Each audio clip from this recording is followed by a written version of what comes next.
नमस्कार। आज हम हिंदी में काव्य एक तेरी है ज़मीं का अभ्यास करेंगे और उसका सरल भावार्थ समझेंगे।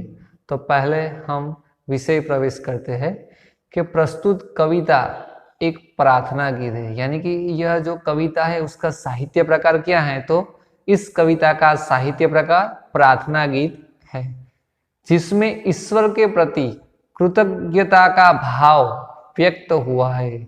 यानी कि ईश्वर ने हमें इस संसार में जन्म देकर जो हम पर कृपा दृष्टि की है, तो उसका शुक्रिया अदा किया गया है।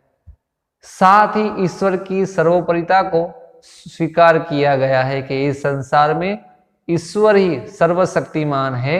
वो चाहे वैसे हमारे जीवन में सुख दुख का निर्माण कर सकते हैं। तो यह जो काव्य है तेरी है ज़मीं, इस काव्य को द बर्निंग ट्रेन मूवी में भी फिल्माया गया है। तो हम इसका सरल भावार्थ देखते हैं। तो तेरी है ज़मीं तेरा आसमान, तू बड़ा मेहरबान तू बख्शिश कर, सभी का है तू सभी तेरे, खुदा मेरे तू बख्शिश कर। तो हम इसके पहले शब्दार्थ देखेंगे, फिर उसका भावार्थ। तेरी है ज़मीं, ज़मीं यानी कि पृथ्वी, धरती, वसुंधरा, धरा। तेरा आसमान, आसमान यानी आकाश, गगन, व्योम। तो तेरी है ज़मीं तेरा आसमान, यानी कि यहाँ पर तेरी ये जो सर्वनाम का उपयोग हुआ है तेरी, तो ये सर्वनाम है ईश्वर के लिए इसका उपयोग हुआ है। यानी कि हे ईश्वर, यह जो जमी, यह जो धरती है वो आपकी है, और यह जो आसमान है वह भी आपका ही है। तू बड़ा मेहरबा यानी कि दयालु, कृपालु। हे ईश्वर, आप बड़े ही दयालु हो, आप बड़े ही कृपालु हो। तू बख्शिश कर, यहाँ पे देखो बख्शिश यानी भेंट, लेकिन यहाँ पर इस काव्य में इसका अर्थ हमें लेना है क्षमा करना। तू हमें क्षमा कर, हम जो मनुष्य है उनसे जो कोई त्रुटियां या गलतियां हुई है, तो उसके लिए हे ईश्वर आप हमें क्षमा करें। तो फिर से देखते हैं दोनों लाइन। हे ईश्वर, यह जो धरती है वह आपकी है, और यह जो आसमान है वह भी आपका ही है। आप बड़े ही दयालु हो या आप बड़े ही कृपालु हो, आप हमें हमारी गलतियों के लिए क्षमा करें। सभी का है तू सभी तेरे, खुदा मेरे तू बख्शिश कर। हे ईश्वर, आप हम सभी मनुष्यों के परम पिता है, सभी तेरे यानी कि हम सभी जो मनुष्य है वो आपकी संतानें हैं। खुदा मेरे यानी कि हे ईश्वर तू बख्शिश कर, तुम हमें हमारी गलतियों के लिए क्षमा करो। तो फिर से देखते हैं चारों लाइन का भावार्थ। हे ईश्वर, यह जो जमी यानी कि धरती है वो भी आपकी है, और ऊपर यह जो नीला आसमान दिखाई दे रहा है वह भी आपका ही। आप बड़े ही दयालु हो, आप बड़े ही कृपालु हो, आप हमें हमारी गलतियों के लिए क्षमा करें। आप हम सभी के परम पिता है और हम सभी आपकी संतानें हैं। तो हे ईश्वर, आप हमें हमारी गलतियों के लिए क्षमा करें। तेरी मर्जी से ए मालिक हम इस दुनिया में आए हैं, तेरी रहमत से हम सब ने ये जिस्म और जान पाए हैं। तू अपनी नजर हम पर रखना, किस हाल में है ये खबर रखना। तो यहाँ पे क्या कहा गया है कि हे ईश्वर, आपकी मर्जी, मर्जी यानी कि इच्छा से ए मालिक, मालिक यानी कि ईश्वर, यानी कि हे ईश्वर आपकी इच्छा से हम इस दुनिया में आए हैं, यानी कि हम सभी मनुष्यों को जन्म मिला है, हम सभी सृष्टि में जन्म लेकर आए हैं। तेरी रहमत से, रहमत यानी कि कृपा, आपकी कृपा से हम सब ने ये जिस्म और जहां पाए, जिस्म यानी शरीर तन, और यानी कि और जहां, जहां यानी आत्मा, हमें यह शरीर और आत्मा पाए हैं, मिले हैं या हमने प्राप्त किए हैं।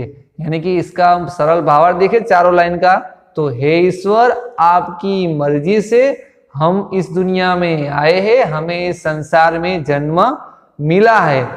आपकी कृपा से ही हम सभी मनुष्यों को या हम सभी जीवात्माओं को ये शरीर और आत्मा प्राप्त हुए हैं।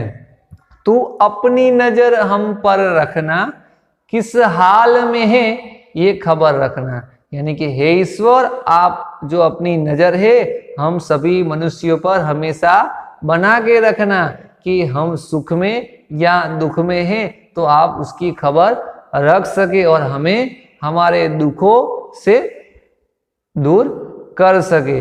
तो फिर से देखते हैं ये 6 लाइन का भावार्थ कि हे ईश्वर आपकी मर्जी से ही हम सभी मनुष्यों ने इस संसार में जन्म पाया है, हम सभी मनुष्यों ने ये जन्म लिया है।